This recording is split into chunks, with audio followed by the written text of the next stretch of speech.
रोहन, ये क्या कह रहे हो तुम? रोहिणी जी ने अपने बेटे रोहन की बात सुनकर एकदम से चौंकते हुए कहा। क्या गलत कह रहा हूं मैं मम्मी? क्या ताऊ जी का व्यवहार आप लोग भूल गए? रोहन ने थोड़ा आक्रोशित होते हुए कहा। नहीं भूले हैं हम बेटा, और ना ही शायद कभी भूल पाएंगे। लेकिन जरूरी है क्या कि उन लोगों ने जो हम लोगों के साथ किया, हम लोग भी वैसा ही व्यवहार उन लोगों के साथ करें? रोहिणी जी ने रोहन को समझाने का प्रयास करते हुए कहा। लेकिन मेरी समझ में तो आपकी राय नहीं आ रही। रोहन अभी भी अपने ताऊ जी के व्यवहार को लेकर चिंचिना रहा था। देखो रोहन बेटा, तुम्हारी मम्मी बिल्कुल ठीक कह रही है।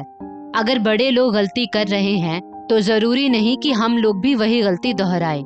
सिर्फ बदले की भावना से अपने सिद्धांतों को बदल देना मेरी समझ से परे है। पास ही में बैठे रोहन के पापा मुकुंद जी ने भी रोहन को समझाने का प्रयास किया। पापा, आप भी मम्मी के स्वर में स्वर मिलाने लगे। जब ताऊ जी ने गौरव भैया की शादी में हम लोगों को कार्ड नहीं दिया, तो आप लोग क्यों उनको मेरी शादी का कार्ड देंगे? रोहन तो किसी भी तरह से समझने का प्रयास नहीं करना चाह रहा था। देखो रोहन बेटा, बदले की भावना से रिश्ते सिर्फ बिगड़ते ही हैं, और ना चाहते हुए भी उन रिश्तों में दूरियां बढ़ती चली जाती हैं। जरूरी नहीं कि हर बात का बदला ही लिया जाए। कुछ बातें मौन रहकर शांति के साथ भी समझाई जा सकती हैं। तुम्हारे पापा ने हमेशा तुम्हारे ताऊ जी का सम्मान किया है। उन्होंने चाहे जैसा भी व्यवहार किया हो। और हाँ, इस बात पर और बहस नहीं होनी चाहिए। मैंने कह दिया ना, हम लोग तुम्हारी शादी में भाई साहब और उनके परिवार वालों को जरूर बुलाएंगे। बस, इसके आगे हमें और कुछ नहीं कहना। रोहिणी जी ने सख्त लहजे में कहा। लेकिन अगर वो लोग ना आए तो? रोहन अभी भी असमंजस में था। वो उनकी मर्जी, लेकिन मैं अपने कर्तव्य से पीछे नहीं हटूंगी, क्योंकि मेरे मम्मी पापा ने हमेशा यही सिखाया था कि रिश्तों को संभालने में अगर झुकना भी पड़ जाए तो झुक जाना, क्योंकि ये रिश्ते बड़े अनमोल होते हैं। रोहिणी जी की बात सुनकर अब तो रोहन बिल्कुल ही शांत हो गया। अब उसको कोई भी उत्तर समझ में नहीं आ रहा था। दरअसल रोहन के ताऊ मुकुल जी और रोहन के पापा मुकुंद दोनों का व्यापार एक साथ था, और इसी वजह से रोहिणी जी और उनकी जेठानी सरला जी दोनों की रसोई भी एक साथ बनती थी। मुकुल जी के बेटे गौरव का पढ़ने लिखने में ज्यादा मन नहीं लगता था, तो वो भी उसी दुकान पर बैठने लगा।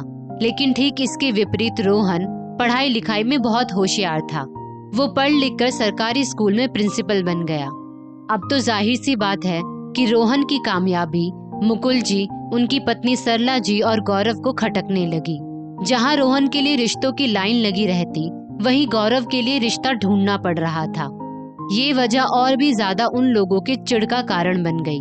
लेकिन रोहन ने साफ साफ कह दिया था कि जब तक गौरव भैया की शादी नहीं हो जाएगी, वो कोई भी रिश्ता तय नहीं करेगा। लेकिन मन की चिंगारी कहीं न कहीं आग पकड़ लेती है, और यही सब चिढ़ झगड़े का कारण बन गई। फिर तो इतना लड़ाई झगड़ा बढ़ा दिया मुकुल जी और सरला जी ने कि देखते ही देखते घर और व्यापार दोनों का ही बंटवारा हो गया। जबकि मुकुंद जी और रोहिणी जी ऐसा बिल्कुल भी नहीं चाहते थे। लेकिन होने को कौन टाल सकता है? जो नहीं होना चाहिए था वो हो चुका था। घर भी अलग और दुकानें भी अलग। लेकिन जब गौरव की शादी तय हुई तो मुकुल जी और सरला जी ने मुकुंद और रोहिणी के साथ रोहन को भी नहीं पूछा। वो सब लोग इंतजार ही करते रहे कि अब वो लोग बुलाएंगे तब बुलाएंगे, लेकिन निराशा ही हाथ लगी। खैर, गौरव की शादी हो गई, लेकिन मुकुंद जी का परिवार बहुत ही ज्यादा निराश हो गया, क्योंकि दूर दराज के सभी मेहमानों को निमंत्रण दिया गया था। बस इन्हीं तीनों को बॉयकॉट किया गया था। लेकिन उस समय रोहिणी जी ने सब कुछ बड़ी अच्छी तरह से संभाल लिया। अब जब रोहन की शादी तय हो गई थी और डेट भी निकल आई, तब रोहिणी जी ने मुकुल जी और उनके परिवार को बुलाने की इच्छा जाहिर की। तो रोहन तो बिल्कुल ही बिफर उठा। हालांकि मुकुंद जी तटस्थ थे, लेकिन जब रोहिणी जी ने साम दाम दंड भेद सब तरह से समझाया, तब रोहन भी उन लोगों को बुलाने के लिए तैयार हो गया। और उसी दिन शाम को सब लोग मुकुल जी के घर पर बैठे थे। भाई साहब और भाभी जी, आप लोगों को रोहन की शादी में जरूर जरूर आना है, रोहिणी जी ने मनुहार भरे शब्दों में कहा। लेकिन हम लोगों को तुम लोगों से कोई भी रिश्ता नहीं रखना, इसीलिए हम लोगों ने गौरव की शादी में भी तुम लोगों को नहीं बुलाया था। सरला जी एकदम से बिफरते हुए बोली, देखिए भाभी जी, आप लोग हमसे बड़े हैं, लेकिन लाठी मारने से कहीं पानी फटते हुए देखा है आपने? थोड़े दिनों के लिए मन मुटाव हो गया, ठीक है, लेकिन इस तरह से रिश्ते तो समाप्त नहीं किए जा सकते हैं। रोहिणी जी ने बहुत ही प्यार और नम्रता पूर्वक कह दिया। खैर, काफी बातचीत के बाद वो लोग मान भी गए और मन ही मन शर्मिंदा भी थे कि उन लोगों ने बेमतलब ही बात का बतंगड़ बनाया और उन लोगों को गौरव की शादी में नहीं बुलाया, जबकि बात इतनी बड़ी थी भी नहीं। मुकुंद जी, रोहिणी जी और रोहन मन में उम्मीद लेकर वहां से लौट आए और 15 दिन बाद रोहन की शादी में मुकुल जी परिवार सहित शामिल थे और हर कार्यक्रम में खुशी खुशी भाग ले रहे थे।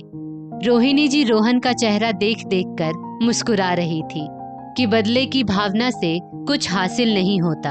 अगर उन्होंने भी बदला लिया होता तो उन सबके रिश्ते में और भी दरार बढ़ जाती, लेकिन रोहिणी जी की सूझबूझ से रिश्तों में फिर से खूबसूरती आ गई थी। दोस्तों, इस स्टोरी को लेकर आपकी क्या राय है, नीचे कमेंट करके जरूर बताइएगा और ऐसी ही और भी बेहतरीन वीडियोस के लिए हमारा पेज जरूर फॉलो करें। धन्यवाद।